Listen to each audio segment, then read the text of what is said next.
اور یہ تباہ ہونے کے بعد امریکہ کو یقین ہو گیا کہ یہ جو روس نے یوکرین میں انہوں نے حمایت کی اس کے بدلے میں ہوا ہے. یہ صرف 12 جہاز ہیں, فرانس, برطانیہ اور سعودی عرب کے علاوہ کسی کے پاس نہیں ہے.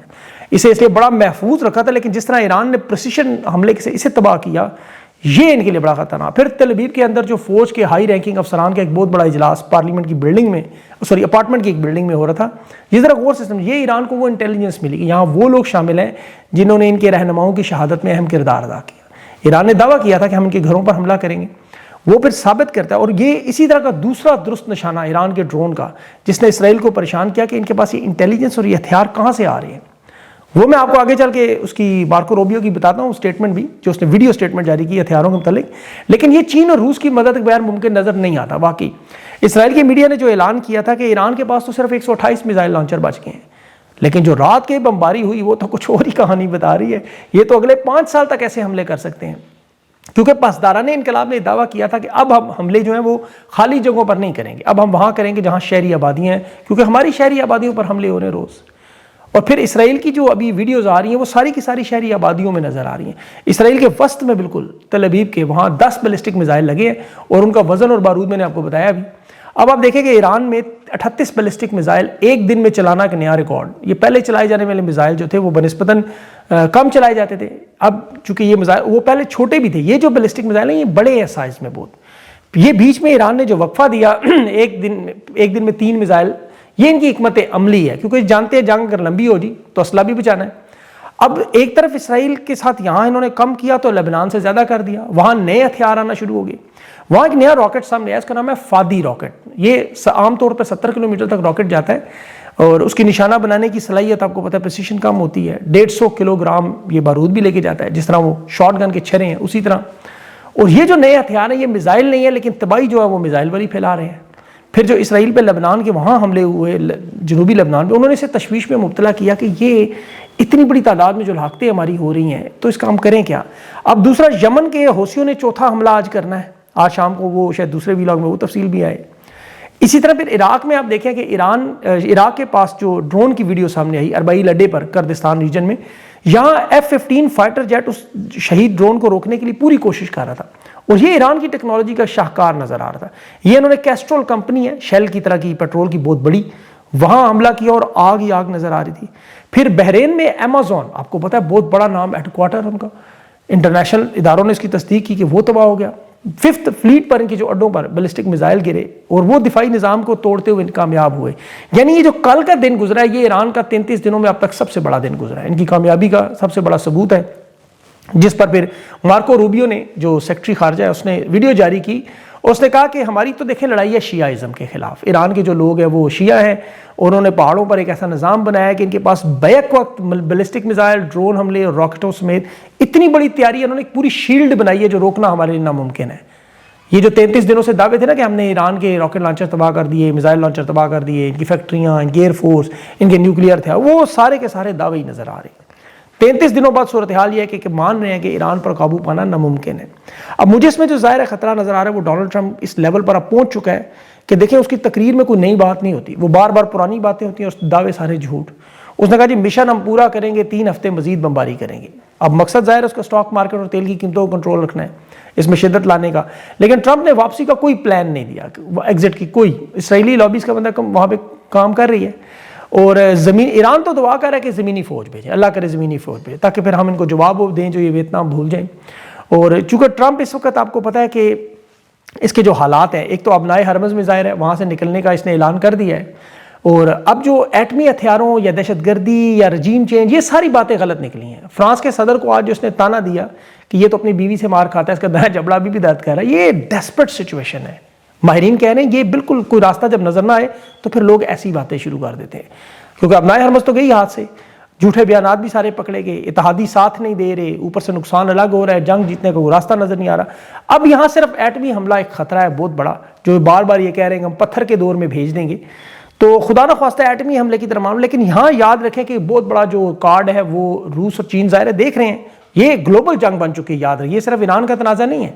چین کے اسی لیے وہ گاؤ نے کہا تھا, وکٹر گاؤ نے, کہ اگر ایسا ہوا تو پھر چین, یہ جو 5 رکنی ان کا تنازع ہے, یہ بھی دیکھ لیں کہ صلح کا معاملہ نہیں ہے. چین مذاکرات میں کوئی حصہ لینے کا رہا، وہ انتظار کر رہے ہیں دشمن غلطی کرے، اور جب دشمن غلطی کرے اسے روکنا نہیں چاہیے، وہ اس لیے نہیں روک رہے، انہیں پتہ ہے امریکہ اسرائیل غلطی کر رہے ہیں۔ یہ تو پیٹرو ڈالر کو ختم کرنا چاہتے ہیں، چین کی کرنسی یوان کو ختم کرنا چاہتے ہیں، دنیا میں ورلڈ آرڈر چائنا اپنا نافذ کرنا چاہتا ہے، کیونکہ یہ گلوبل تنازع ہے۔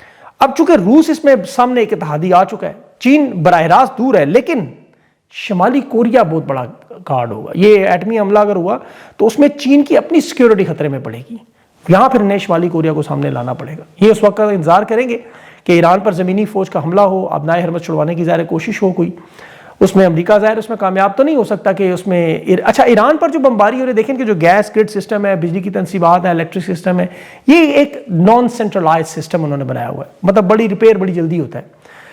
ایران جواب میں انٹرنیٹ کی کیبلز، سمندری صاف پانی کے پلانٹ، اسرائیل کے الیکٹرک اور گرڈ سسٹم کو جو نشانہ بنا رہے ہیں، یہ سارا سینٹرلائزڈ ہے، اس سے نقصان زیادہ ہے۔ پھر ایران نے دیکھیں ایٹمی حملے کی صورت میں بھی ڈمونا پر جو انہوں نے کہا ہے کہ جنگ اس لیول پر پہنچی تو پھر ہم ادھر پہنچ جائیں گے، وہ آخری ہوگا حل۔ اصل منصوبہ اس وقت دیکھیں مڈل ایسٹ پہ قبضہ ہے، نیوکلیئر ہتھیاروں کا، ایران کی رجیم چینج نہیں ہے، ایران کو یہ صفحہ ہستی سے مٹانے کی کوشش کر رہے ہیں، اور اس میں نشانہ مڈل ایسٹ ہے پورا، ایران صرف اکیلا نہیں ہے۔ یہ میں آپ کو بتاؤں، آپ تھوڑے حیران ہوں گے، ابھی ایک فالس فلیگ آپ دیکھیں جو پکڑا گیا، فاکس نیوز نے پکڑا خود کہ اسرائیل کے بارے میں، کہ سعودی عرب کے اندر جو بمباری ہوئی ریاض میں وہ اسرائیل نے کی تھی۔ اندازہ کریں اتنی بڑی سازش تھی تاکہ لڑائی ہو آپس میں، سعودی عرب کھل کے سامنے آئے۔ اب سعودی عرب میں بھی ساتھ ساتھ یہ کیا گیم کھیل رہے ہیں کہ وہ جو بھی برطانوی سابق پارلیمنٹیرین ہیں اور اینکر بھی ہیں جارج گیلوے، اس نے ایک بڑی ذمہ داری سے اعلان کیا کہ سعودی عرب کا جو شاہی خاندان آل سعود ہے، ان کے اندر آپ کو پتا ہے 15 سے 20 ہزار شہزادے ہوتے ہیں۔ 2017 میں 100 سے زیادہ کو محمد بن سلمان نے گرفتار کر کے ان سے لوٹی دولت واپس لی تھی، رٹز کارلٹن میں نے قید کیا تھا، آپ کو یاد ہوگا۔ اب جارج گیلوے کا یہ دعویٰ ہے کہ یہ اب بغاوت کے لیے تیار ہے، اور یہ سعودی عرب کے مشرقی صوبہ ہے جو تیل سے مالا مال ہے، وہاں ایران کے حامیوں کی بہت بڑی تعداد ہے، وہاں سے بغاوت شروع کروائے اور محمد بن سلمان کا اقتدار کرتا چھین لیں۔ اب یہ دیکھیں عرب دنیا اس وقت ظاہر ہے عرب اسپرنگ سے پہلی خطرے میں تھی، اب اس جنگ کے بعد تو معاملات اور خراب ہوں گے، پہلی دفعہ وہاں عوام تکلیف میں آئی ہے، بحرین میں خطرہ ہے، عرب امارات کا خطرہ، لیکن یہ سعودیہ کے بارے میں اتنی جلدی یہ معاملہ، یہ بڑا تشویشناک ہے۔ اب عرب بادشاہت دیکھیں ہمیشہ اس وجہ سے بچ کی عوام وہاں خوشحال تھی، اب عوام پہ مسئلہ بن گیا ہے، معیشت، دفاع، سیاحت، سلامتی، یہ سارے اب دو مناظر ہیں، دن کے اور رات کے اور۔ آپ صرف عرب امارات کو دیکھیں تو جس طرح کورونا کے دنوں میں وہاں قبرستان جیسی خاموشی تھی، اب چونکہ لوگوں کو بہت ساروں کو گرفتار کر لیتے ہیں نا جو ویڈیوز بناتے ہیں، اس لیے یہ ویڈیو سامنے آتی ہیں، لیکن پھر بھی سلسلہ رکتا نہیں ہے۔ صرف دبئی میں آپ دیکھیں کہ سینکڑوں لوگوں کو انہوں نے گرفتار کیا ویڈیوز اور تصاویر شیئر کرنے پہ، اس میں برطانوی اور امریکی تک شامل ہیں، کہ دنیا کو نہیں بتانا چاہتے حالات کیا ہیں، صرف اپنی تصویریں مال میں ان کی نظر آتی ہیں ہمیشہ رہنماؤں کی۔ عرب امارات دن کے وقت مکمل سناٹا ہوتا ہے، مغربی ممالک کے لوگ جو اپنی قیمتی گاڑیاں، فلیٹس گھر پر چھوڑ کے نکل گئے، بلکہ وہ اپنے کتے، بلیاں، پالتو جانور تک چھوڑ گئے، وہ بے یاروں مددگاروں کی ویڈیوز دیکھیں، دل دیکھ کے ظاہر ہے افسوس ہوتا ہے۔ اب سعودی عرب سمیت عرب امارات سمیت یہ سعودی عرب کی طرف بھاگے تھے، اب وہاں علیحدہ مسائل ہیں۔ اب یہاں ایرانی سلیپر سیلز پر اس وقت ایران کے حامیوں پر ظاہر ہے کریک ڈاؤن ہوا ہے بہت بڑا۔ اب عرب امارات کے اس کریک ڈاؤن کی وجہ سے وہاں پر تشویش اپنے ملک کے اندر بہت بڑی بن چکی ہے، ایئرپورٹس پر جو ریلوے اسٹیشنز ہیں ان کو بند کرنا، ایک پینک پھیلا ہوا ہے، جاسوس ہونے کا خطرہ کہ یہاں حملہ نہ ہو جائے، مطلب یہ ایک بہت بڑی مسئلہ ہے۔ ابھی عرب امارات کی حکومت نے نوٹیفیکیشن جاری کیا ہے جو ایرانی موجود ہیں تنگ نہیں کیا جائے گا، یہاں 200 سے زیادہ قومیت ہیں، ہم سب کا خیال رکھیں گے، یہ معیشت کا حصہ ہے، کیونکہ وہاں ایرانی دھڑا دھڑ کاروبار بند کر رہے ہیں، اس سے ان کی معیشت کو بڑا نقصان ہو رہا ہے۔ کیونکہ ایک یاد رکھیں بات کہ عرب امارات میں 5 لاکھ ایرانی موجود ہیں، ان کے وہاں بزنسز بھی ہیں، ریسٹورنٹس ہیں، ریئل اسٹیٹس ہیں، ڈاکٹر انجینئرز ہیں، ایک بڑی کمیونٹی ہے، تو وہ ایک الگ بہت بڑا مسئلہ ان کے لیے بنا، اور یہی حال ہر جگہ ہے۔ اب یہاں جو عرب امارات کی اگر ویڈیوز دیکھیں تو دن کے وقت جیسے میں نے آپ کو بتایا آپ کو نظر آتی ہیں، اور کبھی ہم سوچ نہیں سکتے تھے کہ پیٹرول کی قلت ان ممالک میں جہاں پانی سے زیادہ سستا پیٹرول، دبئی میں پیٹرول اسٹیشنوں پر جو گاڑیوں کی قطاریں نظر آ رہی ہیں، پیٹرول پمپس جو بند نظر آ رہے ہیں، اتنا بڑا ہجوم پہلے کبھی نظر نہیں آیا، لوگ پیٹرول اکٹھا کرنا چاہ رہے ہیں۔ آپ سوچ سکتے ہیں یہ بات، کیونکہ پیداوار بند کی جا رہی ہے، اور یہ مقافات عمل ہے کیونکہ پاکستان میں انہوں نے کبھی تیل نکلنے نہیں دیا، کیکڑا ون ہو، ایوب خان کے دور میں ہو، آپ کو یاد ہوں گے سارے، بلوچستان ہو، تیل نہیں نکلنے دیتے کہ یہاں نکلا ہے تیل تو یہ کہاں پہنچ جائیں گے۔ آج وہ خود یہ حالات سامنے کر رہے ہیں، پیٹرول مسئلہ لوگوں کے لیے، شہریوں کے لیے، پانی تو چھوڑیں، پانی تو ابھی ایران اس طرف گیا ہی نہیں، پھر یہ دبئی، عرب امارات، سعودی عرب، ابوظہبی، بحرین، قطر، یہ پانی کا مسئلہ نہ ایسے لائنیں لگی ہوں، مجھے تو اس وقت سے ڈر لگ رہا ہے۔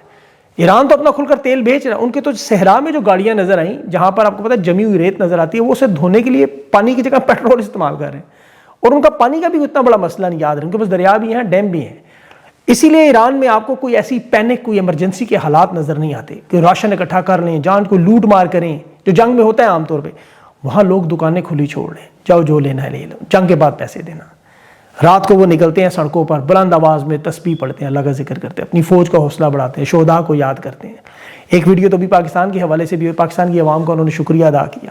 اچھا یہ حکومت کا شکریہ نہیں ہے، یاد رکھیں، یہ جو پروپیگنڈا حکومت ہے، حکومت کا شکر، حکومت کس بات کا شکریہ ادا ہے؟ عوام نے جو، آپ کو پتہ ہے جو شہادت پر لوگ نکلے علی خامنہئی صاحب کی، اور گولیاں کھائیں امریکیوں سے، وہ اس کا شکریہ ادا کریں. اور ابھی ایران مسلمان ممالک کو دیکھیں، ملیشیا کے تیل بردار جہاز کو کتنی آزادی سے پروٹوکول سے نکال رہا ہے، ترکی کو انہوں نے تیل دیا. اور یہ اجارہ داری جو ہے تیل پر، اب مغرب کی آپ سمجھ، امریکہ کی آپ ختم سمجھیں. یورپی ممالک سے سبق سیکھ رہے ہیں، وہ پس پردہ ایران سے تعلقات بنا رہے ہیں کہ سانو تیل دے دو، خیر ہے باقی.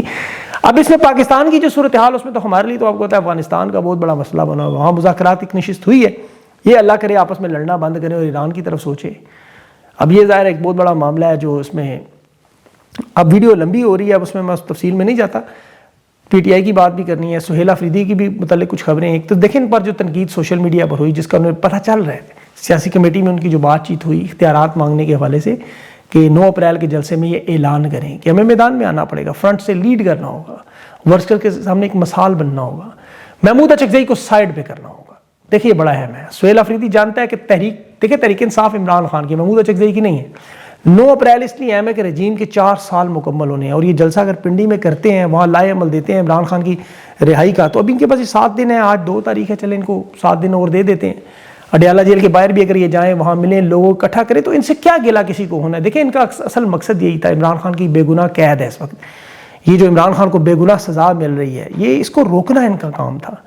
اب ظاہر عدالتیں تو بند ہو چکی ہیں، ورنہ پہلے تو ہم عدالتوں کی طرف جاتے ہیں. عدالتوں کے حالات آپ کے سامنے ہیں. وہ سہیل افریدی کی رہائی تحریک پہ، اچھا اس پہ بھی بڑی واردات ہوئی ہے کہ اعلان ہوا اور ساتھ ہی بندہ پہنچ گیا وہاں حاجی امین الدین خان کی عدالت میں کہ جی رہائی فورس قانون میں موجود نہیں ہے، اور اس نے فوراً آئینی عدالت، اس کو سیاسی عدالت بنا کے وہ کیس اٹھا لیا. بہرحال اس لیے تحریک انصاف کے پاس دیکھیں یہ بڑے اچھے معاملات ہیں، اور میرے خیال میں اسٹیبلشمنٹ کو عقل کرنی چاہیے اور یہ خان کے ساتھ معاملات کو بہتر کریں.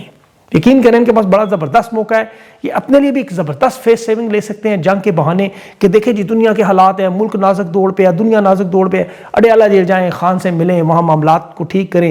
ساری جو اس وقت جو انہوں نے 3 سالوں میں تباہی بربادی کی ہے، اس پہ لائے عمل نکالیں. جنگ میں دیکھیں دونوں طرف جس طرح بھی ایران کا نقصان ہو رہا ہے، کل کو جب ٹیبل پہ بات چیت ہوگی تو جنگ کی جو تباہی بربادی ہے اس کی کچھ کمپنسیشن ہوگی، کچھ بات چیت ہوگی، کوئی کہیں نہ کہیں معاملہ نکلے گا. لیکن یہ ڈیڈ لاک چلتا رہا تو بے گناہ لوگ شہید. اسی طرح پاکستان کے بھی حالات یہی ہیں. تو اللہ کرے انہیں یہ عقل آئے.